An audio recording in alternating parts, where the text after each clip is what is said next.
think two franchises which are pretty much, I think, secure from the depth point of view are Mumbai Indians and Chennai Super Kings. They've got people like Ambati Rayudu, they've got Kedar Jadhav, they've got a lot of depth in their squad, and that is what the squad is there for. I'm sure it's going to be a big loss, but not as much as probably what it could have been for other franchises. I don't think it going to affect the balance too much because Harbhajan, for starters, plays selectively, and he used to play at Chepauk when the wicket was very dry and when there's a lot of spin and very slow. So we don't know how the wickets are going to be in UAE. We don't know where they're going to be playing. A lot of information we still don't have. So I'm sure Dhoni will find a way. They do have a good backups in Mitchell Santner, Ravindra Jadeja, Karan Sharma, Sai Kishore, Piyush Chawla, Imran Tahir. The list keeps going on and on.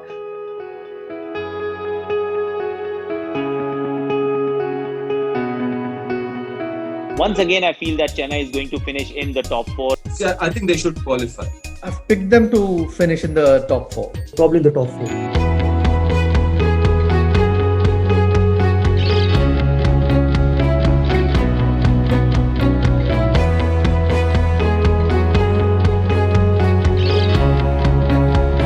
MS Dhoni batting at number 7 and sending Gaikwad before him and Sam Curran before him makes no sense to me.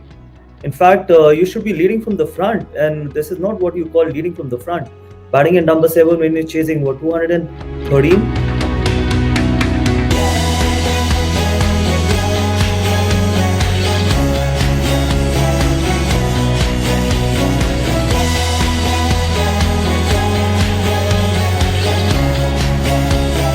Watson looked a little bit, does look a little bit out of form. Faf is the only one who looks confident and unfortunately run out on the night. And then Raidu coming after a break.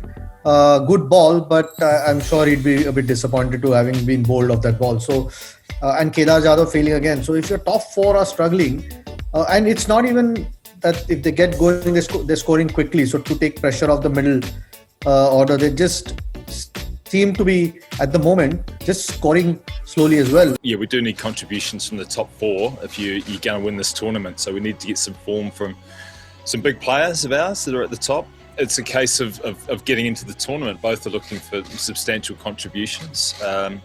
Shane, we know, can light the fuse at any stage, and Kedar the same. They've just, 4th game in, it's still pretty early in terms of our cycle of form.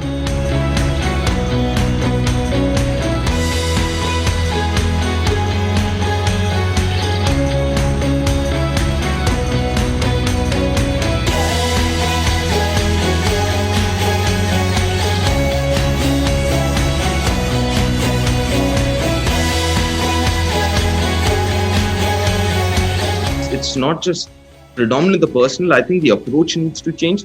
I think they need to be a little more free in how they approach their batting. What I'd like is a little bit more intensity through the middle overs. We've got plenty of batting, and while we're recovering pretty well, we're just ending up with too much to do at the back. So trying to release the shackles, whoever it is.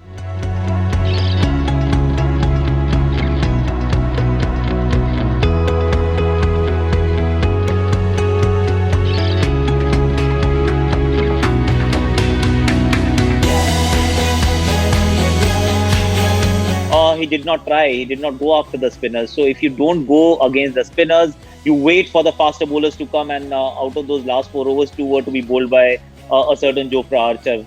I don't think they actually planned this innings as well as they could have. And Jadeja, I personally feel that he could have gone a little harder against the 2 leg spinners.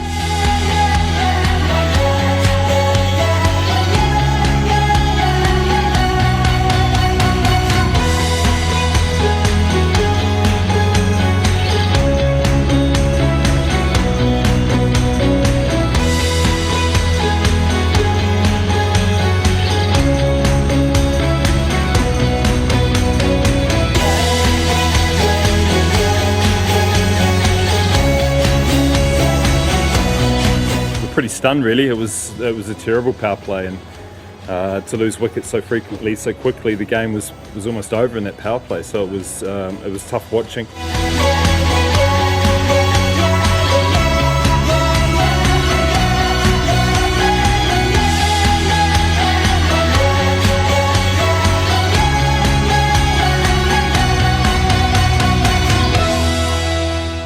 with aging players, every advancing year is more and more difficult. But Dhoni refused to budge from his philosophy and what he believed in, because he won a title with the same team and the next time he made it to the final. So there was no reason for him to feel suddenly that he had to change his philosophy of winning IPLs. But there was a danger attached that I compared to a bowler who's been given 3 overs, bowls beautifully, but he's not your trump card. And you feel that, maybe I'll give him one more. And in that last over, he goes for 25, 30 runs. And then you sort of say, 1 over too far. You get that impression with CSK with their philosophy that maybe 1 year too far.